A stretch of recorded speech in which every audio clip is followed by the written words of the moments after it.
मी गेल्या 15 दिवसात 2 वेळा पोलीस महासंचालक साहेब, त्याचप्रमाणे प्रधान सचिव, पोलीस आयुक्त आपले ठाण्याचे डुमरे साहेब यांना वारंवार 15 दिवसापासून अर्ज करतो आहे की माझ्यावर जो हल्ला झाला पोलीस स्टेशनमध्ये, त्या हल्ल्यामध्ये असलेले सर्व आरोपी अटक का होत नाही आहेत.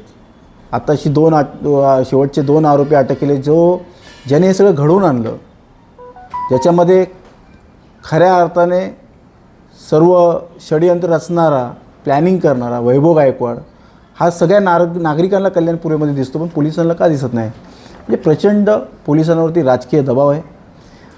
गणपत गायकवाड यांना जे हॉस्पिटलला महिन्यातून 1-2 वेळा आणून त्यांना ॲडमिट केलं जातं. इतर आरोपी पण जेलमध्ये आहेत, त्यांना अशी सुविधा मिळत नाही. कुठेतरी राजकीय दबावाखाली हे सगळं चालू आहे आणि भाजपाच्या पदाधिकाऱ्यांना आणि सामान्य माणसांना वेगळा न्याय मिळतो आहे हे पुन्हा एकदा दिसून आलेलं आहे.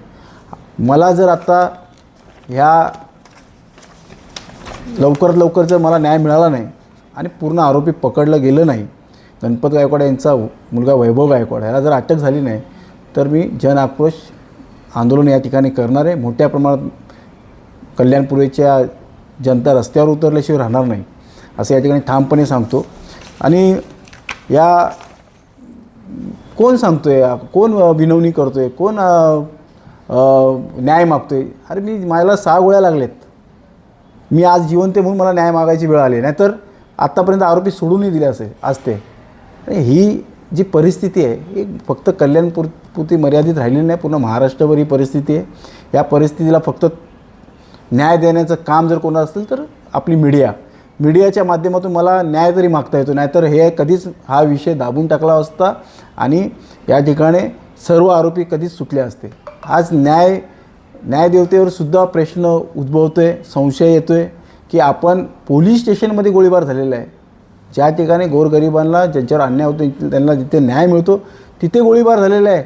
अशा ठिकाणी न्यायालयात सुद्धा त्यांना जामीन मिळतो आहे.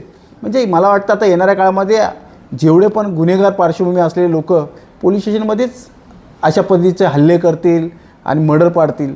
खून खराब त्या पोलीस स्टेशनमध्ये होणार आहे येणाऱ्या काळामध्ये, कारण की अशा पद्धतीचा न्याय मिळेल अशी अपेक्षा नव्हती मला. जर आता या गुन्ह्यातला मेन सूत्रधार जो वैभव गायकवाड आहे तो जर अटक झाला नाही, तर मी जन आक्रोश आंदोलन या ठिकाणी उभं करणार आहे आणि हे पूर्ण महाराष्ट्रभर दिसणार आहे.